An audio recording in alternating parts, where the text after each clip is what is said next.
여러분 안녕하십니까? 쩐데리TV의 쩐데리입니다.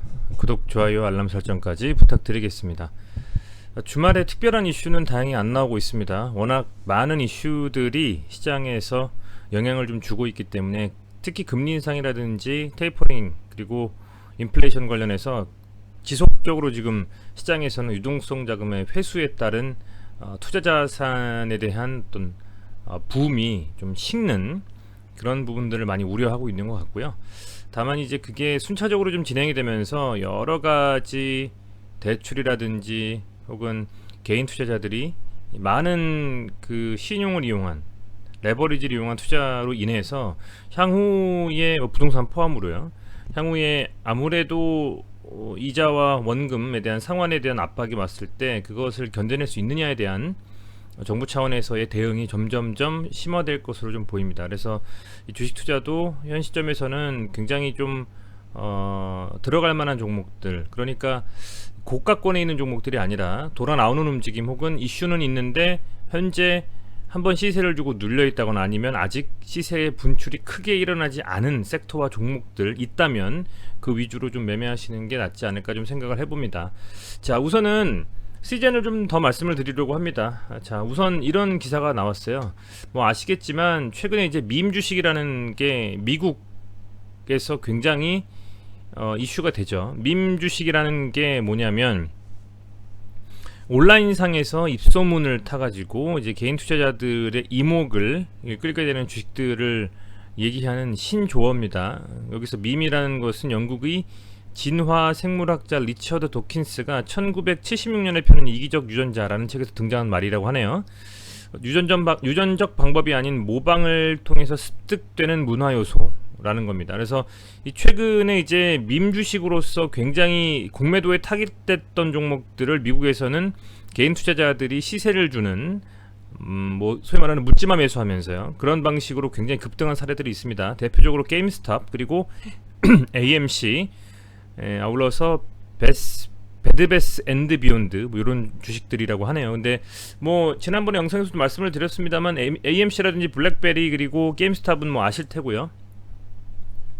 여전히 미국에서도 이 공매도에 대한 부분이 화두인가 봅니다. 머니투의 윤세미 기자님에 따르면 블룸버그가 말하건대 아시아는 공매도 세력이 편하게 쉴 수 있는 안식처다 이렇게 좀 얘기가 나와요. 그래서 실제로 아까 말씀드린 종목들 포함해서 공매도 쳤던 헤지펀드들의 막대한 손실로 이어진 미국의 사례는 게임스탑, 베드베스 앤드 비욘드, AMC, 블랙베리, 클로버 헬스 여기 최근에 이슈돼서 막 기사 나왔었습니다. 이런 그 주식들로 인해서 공매도 쳤던 그 헤지펀드들이 굉장히 손해보는 뭐 그런 사항들이 있는데 이제 국내에서는 그런 사례들이 현재 나오지는 않고 있습니다. 단기적으로 셀트리온이 조금 반등 나오나 싶었던 때가 있었는데요. 지금은 현재 그런 상황은 아닌 것 같고 아쉽습니다. 이제 그런 측면에서 좀 한번 접근해 볼까 하는데 우선 이게 시젠의 차트입니다. 시젠은 물론 이런 강한 상승은 시세를 줬을 때 탑승했다면 그리고 탑승하고 나서 시세를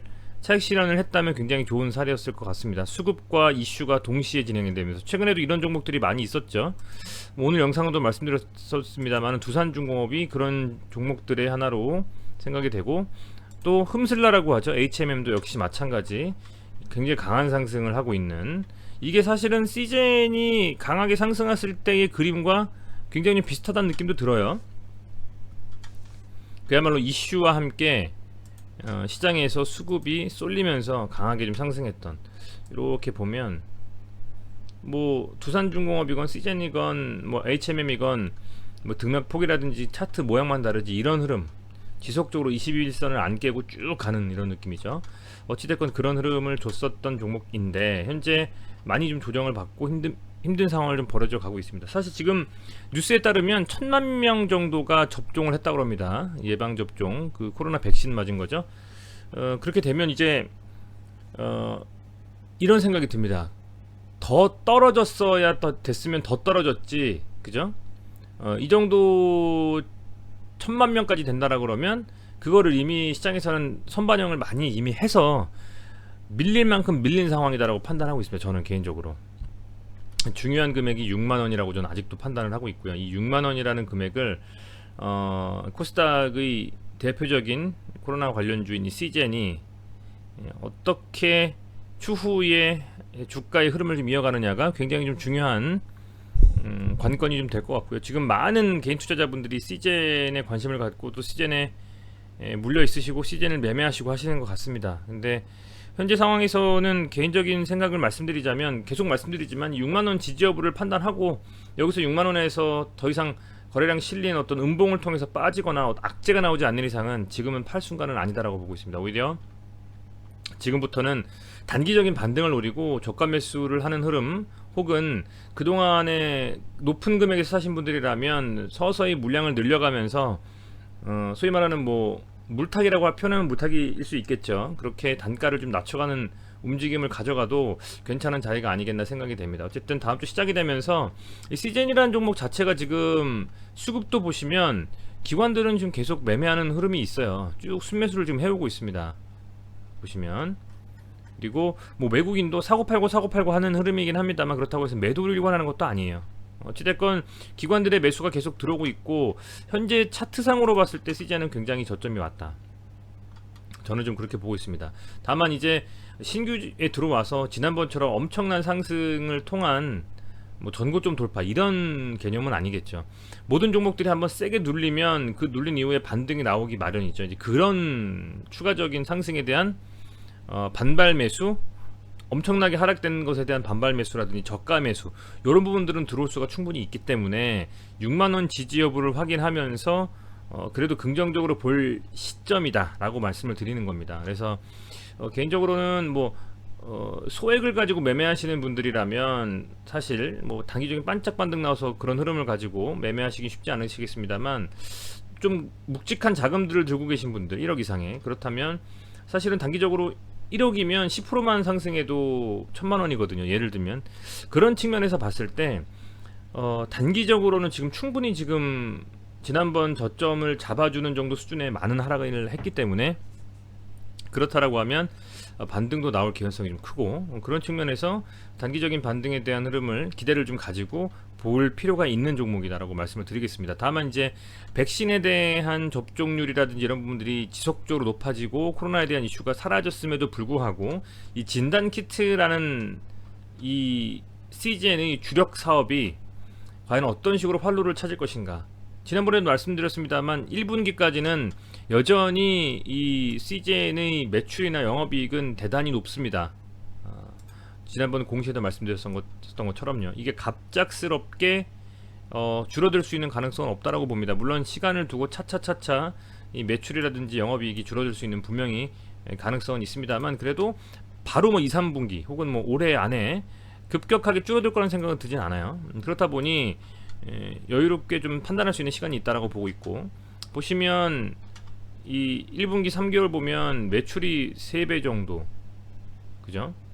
거의 4배죠. 4배 정도. 영업이익 같은 경우에도 5배 막 이렇게 작년 분기 비교해서는요. 그 정도로 지금 단기 순이익도 그렇고 굉장히 분기 순이익도 그렇고 굉장히 좀 많이 상승한 상태입니다. 그래서 사실상의 매출이나 영업이익에서 깔 건 없다라고 좀 보고 있고, 그런 측면에서는 이 주가는 분명 어느 정도 수준의 반등과 나름대로 CGN의 추가적인 향후에 뭐 코스피 이전에 대한 어떤 이슈가 있을 수도 있고요. 신사업이라든지 혹은 여러 가지 이슈들이 아직은 잠재해 있기 때문에 이제 그런 측면에서는 놓고 봤을 때 지금 요 완전히 눌린 이 저가 6만원 정도가 깨지지 않으면, 특히 거래량 실리면서 깊숙한 하락이 나오지 않으면 이 부분에서는 오히려 서서히 좀 수량을 늘려가거나 매수해볼 만한 타이밍이긴 하다라는 생각을 좀 계속 말씀을 좀 드리겠습니다. 그래서 지금 상황에서는 특히 보여 계신 분들은 특히 이 6만원 정도 라인에서 파는 것은 저는 아니라고 좀 보고 있고, 그래서 이 반등이 나오거나 좀 그랬을 때 비중 축소에 대한 부분들은 뭐 그런 관점을 가져가실 수는 충분히 있다라고 좀 보고 있는데요. 하지만 지금 이 6만원 정도를 지켜준다면 충분히 단기적인 반등이 좀 나올 수 있기 때문에 그 반등의 폭을 보고 또 이슈에 대한 부분들을 보고 판단하셔도 늦지 않겠냐. 이미 보여 계신 분들이라면요, 그렇게 좀 말씀을 드리겠습니다. 뭐 공매도 같은 경우에도 밈 주식에 대한 말씀을 좀 드렸습니다만, 현재 공매도가 이게 시즌은 계속적으로 좀 진행이 되고 있어요. 그래서 굉장히 답답한 흐름이고, 기간별로 봤을 때 5월 3일 공매도가 처음 시작됐었던 시점으로 돌아가서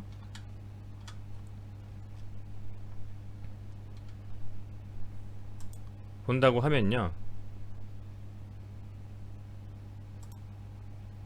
공매도 대금으로 보면 셀트리온 헬스케어와 시젠이 공매도 대금이 가장 많은, 사실은 뭐 시가총액 상위 종목들 코스닥 기준으로 봤을 때는 굉장히 좀 많은 종목들이 여기에 지금 포함이 되어 있는데요. 그중에 대표적으로 어찌됐건 이 시젠과 셀트리온 헬스케어가 포함이 되어 있다는 점은 분명 이 공매도에 대한 영향도 무시할 수 없다는 좀 생각이 듭니다. 그래서 상당히 좀 답답하다는 좀 생각이 드는데요. 그럼에도 불구하고 지금의 이 자리는 좀 더 지켜봐야 될 자리는 맞는 것 같습니다.